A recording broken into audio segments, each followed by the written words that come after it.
मेरा है।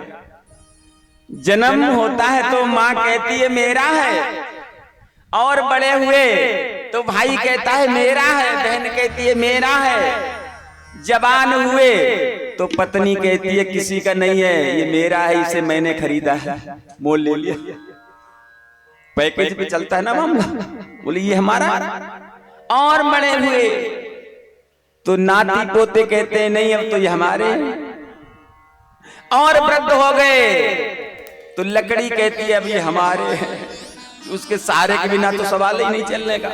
तो अब लकड़ी कहती है अब किसी के नहीं है, ये जो हमारे ही सहारे हैं तो ये अब हमारे ही है, हमारे। अब लकड़ी भी छूट गई और अधिक वृद्धावस्था आ गई, अस्वस्थ हो गए, चारपाई पर लेट गए तो लकड़ी भी छूट गई। अब चारपाई कहते अब किसी की नहीं है, हमारे।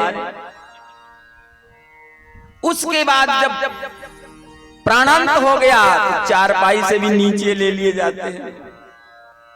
अब कहती है जमीन कहती है अब हमारे। कुछ देर तक जमीन पे रहते हैं, फिर अर्थी तैयार कर दी जाती है तो अर्थी पर लिटा दिए जाते हैं तो अर्थी कहती है हमारे। अर्थी पर भी कुछ ही समय तक रहते हैं, उसके बाद गंगा जी के तट पर जाकर के अर्थी को उलट दिया जाता है।